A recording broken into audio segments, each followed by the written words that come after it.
მოგესალმებით, თქვენ უყურებთ სდასუ ტივის საინფორმაციო გამოშვებას. დღეს მთავარ თემებს საბა ხვიჩია გაგაცნობთ.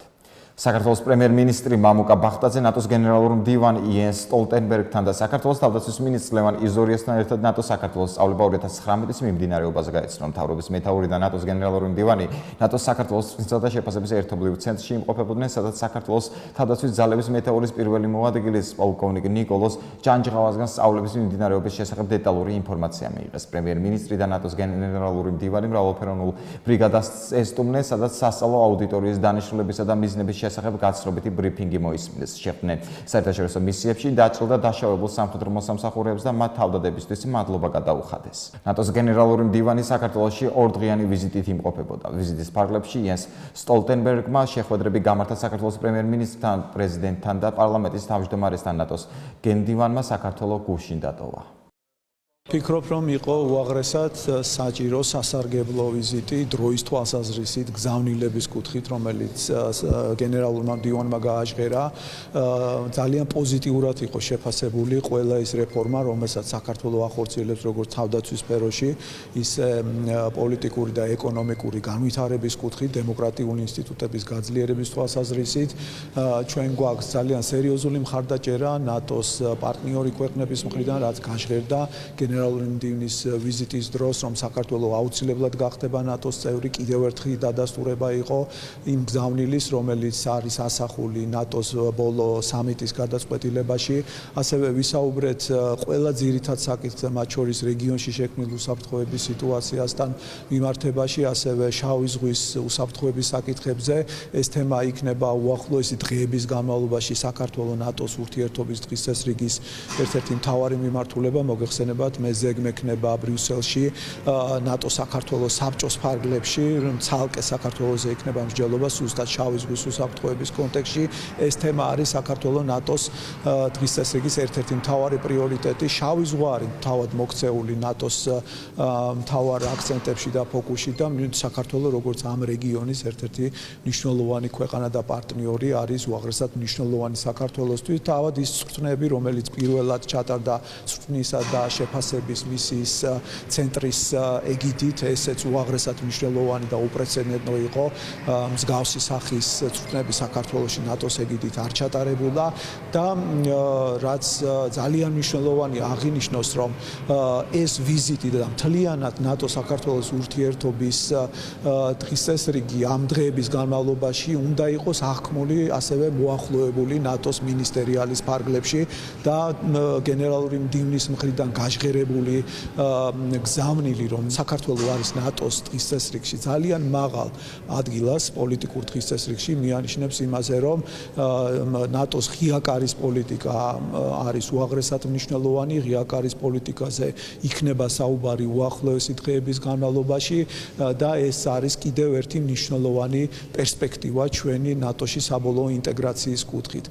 გარდა ამისა, მინდა ასევე ხაზგასმით აღვნიშნო, რომ ეს ასეთი დატვირთული დღის წესრიგი ნატოსთან, რომელიც ამ ერთი კვირის განმავლობაში გვაქვს, ეს არის ჩვენი გააზრებული საგარეო პოლიტიკის სტრატეგიის ნაწილი, სტრატეგიისა, რომელშიც ძალიან მკაფიო ადგილი უკავია ნატოსთან ინტეგრაციას და ის სტრატეგია, რომელიც სულ ცოტა ხნის წინ იქნა განხილული პარლამენტში და რომელიც დამტკიცდება საქართველოს მთავრობის მხრიდან, ერთ-ერთ პრიორიტეტულ ადგილს სწორედ ნატოსთან ინტეგრაციას უთმობს და ჩვენ ზუსტად ვიცით, როგორ მივდივართ, რა გზით მივდივართ, რათან მივდივართ და ყველა ეს ნაბიჯი არის შეთანხმებული ჩვენს პარტნიორებთან, ნატოს გენერალურ მდივანთან და რა თქმა უნდა, ეს არის ძალიან დიდი შრომის შედეგი იმ შრომისა, რომელსაც ეწევა საქართველოს დიპლომატიური სამსახური, ჩვენი მისია ნატოში. მოგეხსენებათ, ერთ დღე-ღამეში არ ხდება მსგავსი გადაწყვეტილების მიღება, რომ ერთი კვირის განმავლობაში საქართველოს ეწვიოს ნატოს გენერალური მდივანი, ჩატარდეს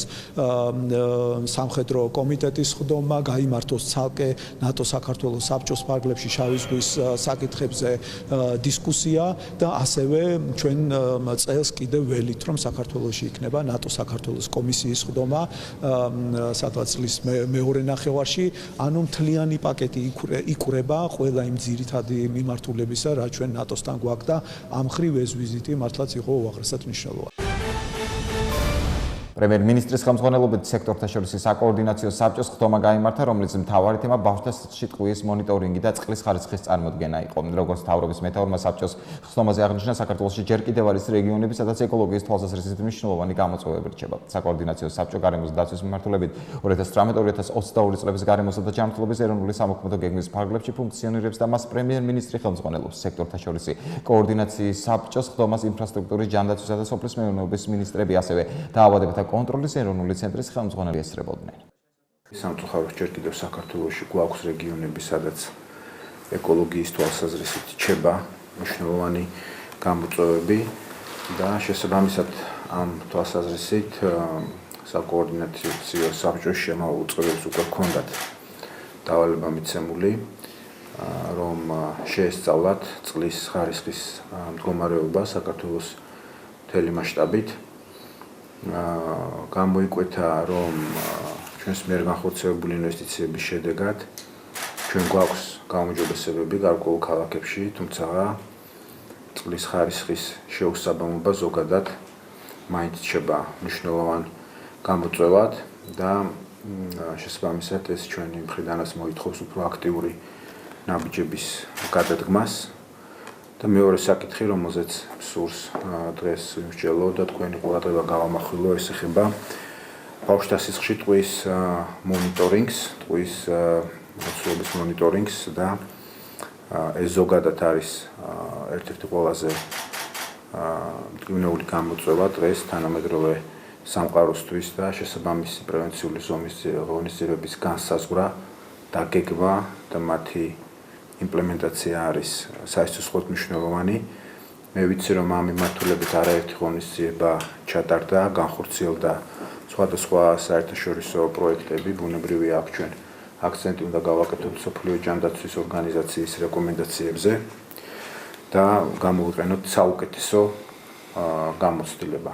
ჩვენ მივიღეთ დავალებები რამოდენიმე მიმართულებით, რომ ერთის მხრივ განსაკუთრებული აქცენტირება გაკეთებულიყო უსაფრთხო წყლით მომარაგებაზე, მეორეს მხრივ რახანეს აქტუალური საზოგადოებრივი ჯანდაცვითი საკითხი გახდა ბავშვებში ორგანიზმში ტყვის რაოდენობის შემცველობაზე, მათ გაზომვაზე და რეაგირების გეგმებზე და მესამე მხრივ კოორდინირება სხვადასხვა უწყებებს შორის. რადგანაც ეს მოითხოვს როგორც არა მარტო ეს არ არის მხოლოდ ჯანდაცვითი საკითხი, არამედ როგორც გარემოს დაცვითი, ასევე ფინანსური მხარდაჭერა და ასევე ერთიანი კოორდინაცია. ეს დავალებები ჩვენ დღეს მივიღეთ კონკრეტული ვადები შესრულებლად და რა თქმა უნდა ეს ამოცანები შესრულდება.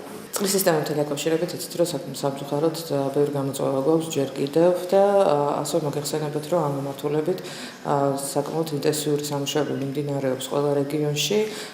2012 წელთან შედარებით ჩვენ 9-ჯერ გვაქვს მხოლოდ გაერთიანებული წყალმომარაგების კომპანიის ბიუჯეტი გაზრდილი და წინა წელთან შედარებით მისი ბიუჯეტი 30%-ით ასევე გაზრდილია, რაც ნიშნავს იმას, რომ ჩვენ მეტი პროექტის განხორციელების საშუალება გვაქვს და ის პროექტები, რომელსაც ჩვენ წელს ვახორციელებთ, ეს არის ცენტრალიზებული წყალმომარაგების სისტემების გამართვა, აღნიშნავდი და გამოყოფდი გურიის რეგიონს, ასევე სამეგრელოს ზემო სვანეთის რეგიონს, სადაც ეს პრობლემა წლების განმავლობაში და 10 წლების განმავლობაში არსებობს, სადაც ძირითადად სოფლის დასახლებებს არ აქვთ წყალმომარაგების სისტემები და ის ინვესტიციები, რომელიც არის დაგეგმილი ამ მიმართულებით, სწორედ ამ პრობლემას პასუხობს, რათა ჩვენ მოქალაქეებს გქონდეთ არა მხოლოდ ცდომა ცენტრალიზებული წყალმომარაგების სისტემებზე, ასევე ამ პირველ რიგში ეს არის გამოწვევა, რომელიც უკავშირდება ხარისხიანი სასმელი წყლის მიღებას.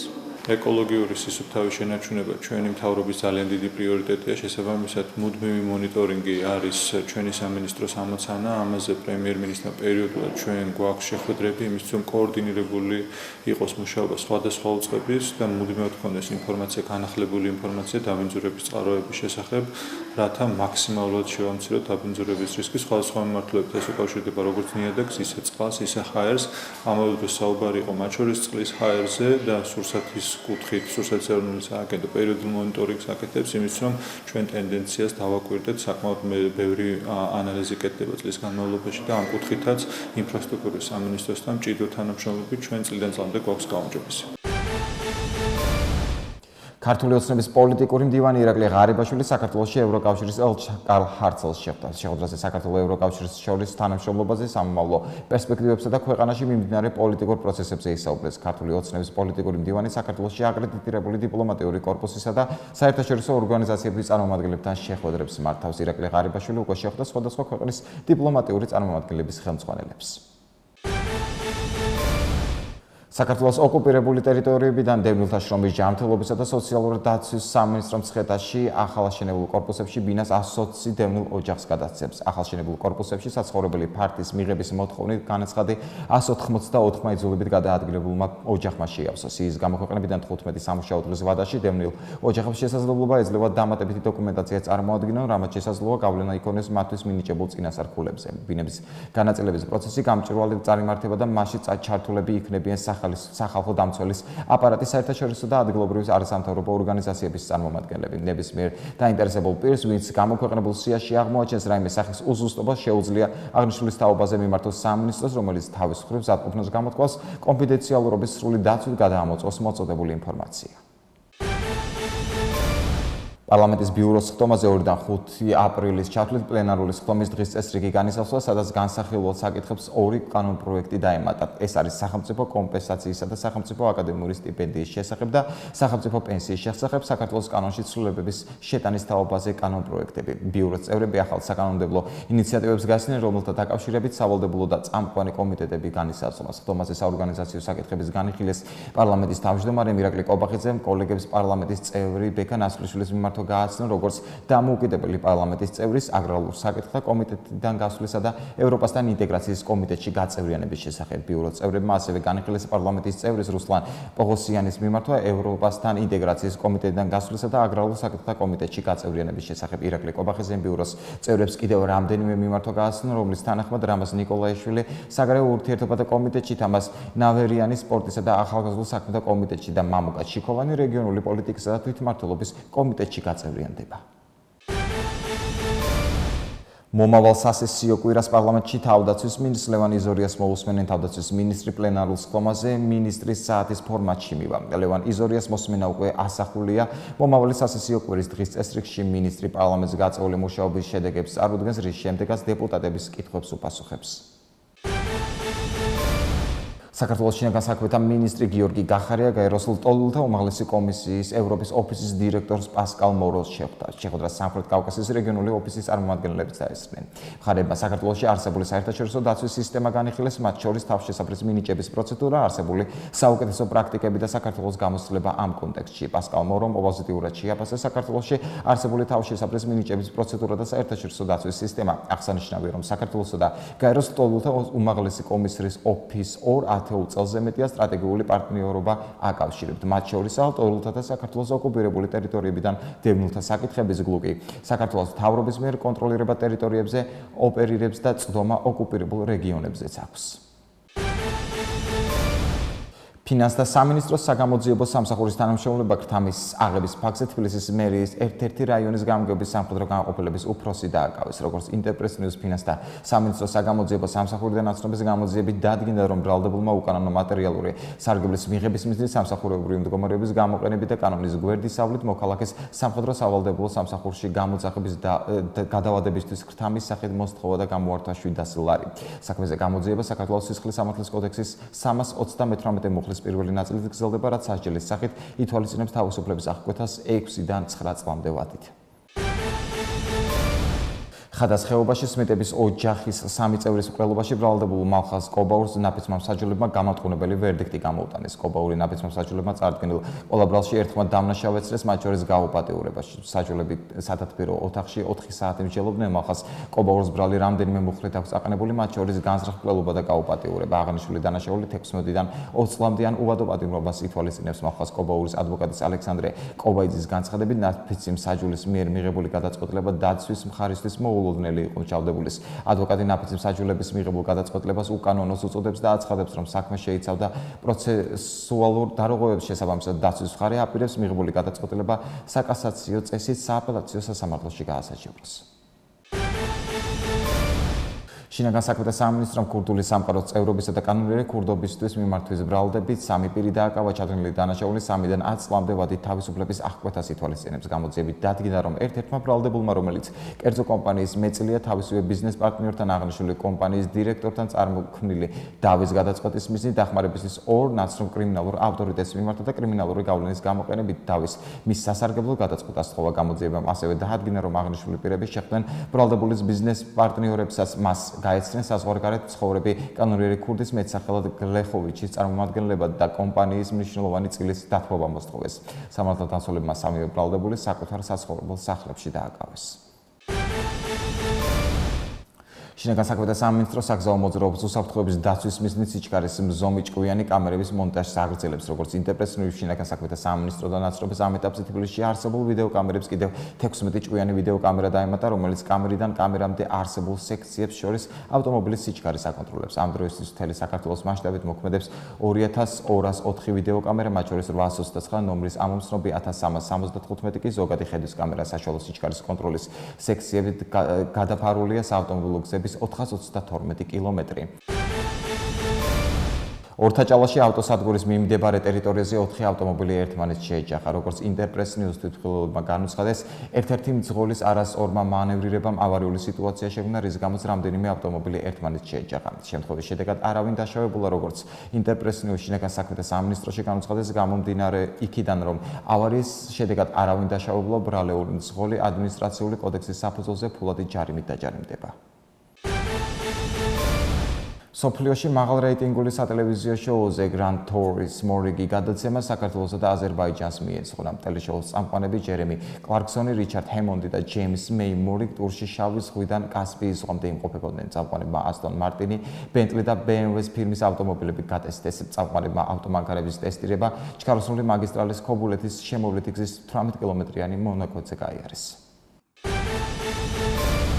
ახლა კი გაგაცნობთ უცხოეთის სიახლეებს. პენტაგონმა მექსიკის საზღვარზე კედლის მშენებლობისთვის 1 მილიარდი ამერიკული დოლარი გამოყო. ამის შესახებ ინფორმაციას უწყების სპეცსამსახური ავრცელებს. აღნიშნული თანხა გამოყენებული იქნება იუმასსა და ელ-პასოში საზღვარზე 91 კილომეტრის სიგრძის ბარიერის ასაშენებლად, ნათქვამია განცხადებაში. შეგახსენებთ, რომ 15 თებერვალს ამერიკის შეერთებული შტატების პრეზიდენტმა დონალდ ტრამპმა ხელი მოაწერა განკარგულებას მექსიკასთან საზღვარზე საგანგებო მდგომარეობის შემოღების შესახებ. აღნიშნული ნაბიჯი პრეზიდენტს საშუალებას აძლევს მექსიკასთან საზღვარზე კედლის მშენებლობისთვის საჭირო თანხები კონგრესის გვერდის ავლით მოიღოს.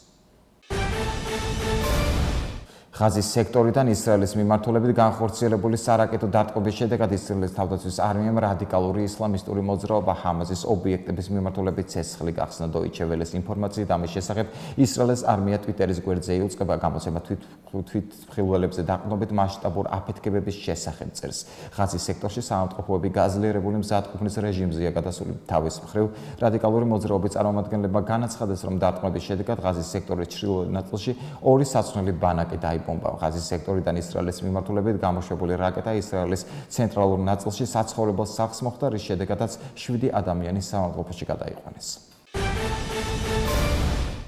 ისრაელის პრემიერ-მინისტრმა ბენიამინ ნეთანიაჰუმ განაცხადა, რომ საჭიროების შემთხვევაში ისრაელის არმია ღაზას სექტორის ტერიტორიაზე შევა. ისრაელის პრემიერ-მინისტრმა ამერიკის შეერთებულ შტატებში თავის ვიზიტი შეწყვეტა და დონალდ ტრამპთან შეხვედრის შემდეგ ისრაელში დაბრუნდა. ტერორისტებმა უნდა იცოდნენ, რომ საჭიროების შემთხვევაში ჩვენ ღაზას სექტორის ტერიტორიაზე შევალ და უსაფრთხოების უზრუნველყოფისთვის ყველა საჭირო ზომებს მივიღებთ, განაცხადა ბენიამინ ნეთანიაჰუმ. სულ ეს იყო ჩემს ხელთ არსებული ინფორმაცია. ახლა კი ეთერში ამინდის პროგნოზის დროა. მე კი დროებით გემშვიდობებით. ნახვამდის.